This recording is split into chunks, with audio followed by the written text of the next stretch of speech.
రాష్ట్ర ప్రభుత్వం విద్యుత్ బస్సుల విషయంలో ఆర్టీసీ సిబ్బందికి ఇబ్బంది కలిగించే విధంగా నిర్ణయం తీసుకోకుండా ప్రైవేటు ఆపరేటర్లకు అప్పగించకుండా చర్యలు తీసుకోవాలని ఆర్టీసీ ఉద్యోగ సంఘాల జేఏసీ డిమాండ్ చేసింది. నెల్లూరు కలెక్టరేట్లో జరిగిన ప్రజా సమస్యల పరిష్కార వేదికగా ఆర్టీసీ ఉద్యోగ సంఘాల జేఏసీ నిరసన ప్రదర్శన చేశారు. ఆర్టీసీని ప్రైవేటు పరం చేయవద్దని, ఎలక్ట్రిక్ బస్సులను ఆర్టీసీ సిబ్బంది ద్వారానే నిర్వహించాలని డిమాండ్ చేస్తూ కలెక్టర్ ద్వారా ముఖ్యమంత్రికి ఉద్యోగుల సంతకాలతో వినతిపత్రాలు అందజేశారు. ఈ సందర్భంగా జేఏసీ నాయకులు మాట్లాడుతూ స్త్రీ శక్తి పథకంతో పెరిగిన ప్రయాణికుల సంఖ్యకు అనుగుణంగా వెంటనే కొత్త బస్సులను కొనుగోలు చేయాలని, వేల సంఖ్యలో ఉన్న పోస్టుల ఖాళీలను భర్తీ చేయాలని డిమాండ్ చేశారు. ఆర్టీసీని ప్రైవేటీకరణ దిశగా నెట్టే ఏ ప్రయత్నాన్నైనా జేఏసీ తీవ్రంగా వ్యతిరేకిస్తామని వారు చెప్పారు. ఈ కార్యక్రమంలో జేఏసీ నాయకులు డి రమణయ్య, టిఎంఎం రెడ్డి, లుక్సన్, షబ్బీర్, ప్రసాద్, చంచయ్య తదితరులు పాల్గొన్నారు.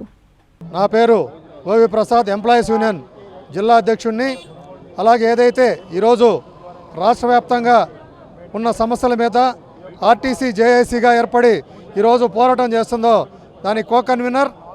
ఈరోజు ఏదైతే రాష్ట్రంలో విద్యుత్ బస్సులు ప్రవేశపెట్టి రాష్ట్ర కేంద్ర ప్రభుత్వాలు ఆర్టీసీ నిర్వీర్యం చేయాలని చూస్తుందో దానికి వ్యతిరేకంగా ఈరోజు రాష్ట్ర వ్యాప్తంగా ఉద్యమం జరుగుతూ ఉంది. ఏదైతే మా జేఏసీ ముఖ్య ఉద్దేశం ఏంటంటే ఈ విద్యుత్ బస్సుల్ని ఆర్టీసీ ఉద్యోగులు, ఆర్టీసీ సంస్థ కొనుగోలు చేసి నాణ్యమైన సేవలు అందేందుకు గాను ఆర్టీసీ ఉద్యోగుల ద్వారానే ఈ సేవలు అందించాలా. అందుకు విరుద్ధంగా ఏదైనా ప్రభుత్వం మా ఆర్టీసీని నిర్వీర్యం చేసి ప్రైవేటు వారికి కట్టుబెట్టాలంటే దాన్ని మేము తీవ్రంగా వ్యతిరేకిస్తూ ఏదైతే మా జిల్లాలో ఉండే ఉద్యోగులందరూ సంతకాలు సేకరించి ఈరోజు కలెక్టర్ ద్వారా ముఖ్యమంత్రికి ఆ విన్నపాలను పంపిస్తున్నాం. అలాగే ఏదైతే మాకు 2023లో ప్రభుత్వంలో చేరిన తర్వాత మాకు పిఆర్సీ జరగాల. అలాగే ఈ రోజుకి 5 డిఏలు పెండింగ్ ఉన్నాయి. ఈ పిఆర్సీ లేదు, తర్వాత పెండింగ్ ఉండే డిఏ లేదు. కాబట్టి వెంటనే పిఆర్సీ కమిషన్ ప్రకటించాలా, ఐఆర్ ప్రకటించాలా, రావాల్సిన డిఏలను ఇవ్వాలని మేము మీ ద్వారా ప్రభుత్వానికి తెలియజేస్తూ రాబోయే రోజుల్లో మా న్యాయమైన సమస్యలు పరిష్కరించకపోతే మా రాష్ట్ర జేఏసీగా ఏ పిలుపునిస్తుందో ఆ పిలుపు ప్రకారం మేము సమ్మె చేసేదానికైనా సిద్ధంగా ఉంటామని మీకు తెలియజేస్తూ.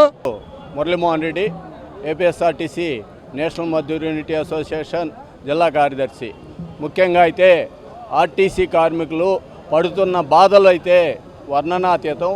ఎందుకంటే ప్రభుత్వోద్యోగుల్లోకి అందరికంటే తక్కువ జీతాలతో ఎక్కువ కష్టం చేసేది ఆర్టీసీ ఉద్యోగులే. కానీ ఆర్టీసీ ఉద్యోగులకు 5 డిఏలు పెండింగ్లో ఉన్నాయి. పిఆర్సీ ఇస్తానని పిఆర్సీ లేదు, డిఏలు లేవు, ఐఆర్ ప్రకటిస్తామని ఐఆర్ ప్రకటించలేదు. దీని మీద మేమైతే తీవ్రంగా మా కార్మికులు అసంతృప్తితో ఉన్నారు.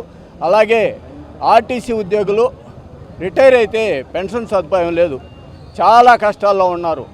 1800, 1300 పెన్షన్ తోటే కుటుంబాలు పోషించడం కష్టమయ్యి అనేక మంది ఆర్టీసీ ఉద్యోగులు ఆత్మహత్య చేసుకున్న సందర్భాలు చాలా ఉన్నాయి. కానీ గవర్నమెంటు మనకి జనరల్గా వృద్ధులకి ఇచ్చే పెన్షను 4000 రూపాయలు కూడా ఆర్టీసీ పేద వర్గాలకి ఇవ్వకుండా దీన్ని చాలా నిర్లక్ష్యం చేసినందువల్ల ఆర్టీసీలు ఉద్యోగుల్లో ఈ ప్రభుత్వం మీద అయితే పెద్ద ఎత్తున నిరసన వ్యక్తం అవుతుంది. దీనికైతే ఆర్టీసీ ఉద్యోగులు మా డిమాండ్లు నెరవేరకుంటే సమ్మెకు పోవడానికి కూడా సిద్ధంగా ఉన్నారని ఈ సభాముఖంగా తెలియజేస్తున్నాం. నా పేరు దేవరపల్లి రమణయ్య, జేఏసీ కన్వీనర్, నెల్లూరు జిల్లా జేఏసీ కన్వీనర్ని. ఏపీఎస్ఆర్టీసీని ప్రైవేటీకరణ చేసే దాంట్లో భాగంగా కరెంటు బస్సులను తీసుకొని వచ్చి మహారాష్ట్రకు చెందిన ఒక పినకిల్ కంపెనీకి ఆర్టీసీని కట్టబెట్టేటువంటి ప్రయత్నం చేస్తుంది గవర్నమెంటు. దానికి వ్యతిరేకంగా మేము ఇప్పటికీ 176 రోజులుగా పోరాడుతున్నాం. కనీసం ప్రభుత్వం స్పందించడం లేదు. అందుకని దశలవారీ పోరాటంలో భాగంగా మేము సంతకాల సేకరణ జరిపి దాదాపు ఆర్టీసీలో ఉన్నటువంటి నెల్లూరు జిల్లాలో ఉన్నటువంటి ఆర్టీసీలో ఉన్నటువంటి 97% కార్మికులందరి దగ్గర సంతకాల సేకరణ జరిపి ఈరోజు ముఖ్యమంత్రి గారికి సమర్పిస్తున్నాం. ఈయన కానీ ఈ యొక్క కరెంటు బస్సులు పినకిల్ కంపెనీతో చేసుకున్నటువంటి అగ్రిమెంట్ రద్దు చేయకుండా ఉంటే, మూసేసిన డిపోలను తెరవకుండా కానీ ఉంటే ఖచ్చితంగా మేము సమ్మెలోకి వెళ్ళేదానికి కూడా సిద్ధపడతామని చెప్పి ఈ యొక్క మీ ద్వారా ప్రభుత్వానికి తెలియజేస్తున్నాం.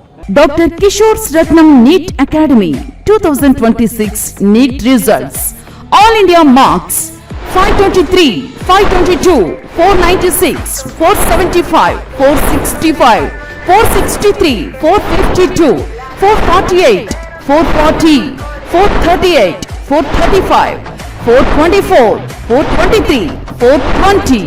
ప్రతి ముగ్గురిలో ఒకరు doctor. 2027 NEET long-term coaching classes starts from July 24, 2026. Special focus on physics, chemistry, limited strength, personal care, AC hostel classrooms for girls. NEET లో 300 నుండి 390 మార్కులు మరియు ఇంటర్మీడియట్ లో 950కి పైగా మార్కులు సాధించిన విద్యార్థులకు ఫీజులో ప్రత్యేక రాయితీ కలదు.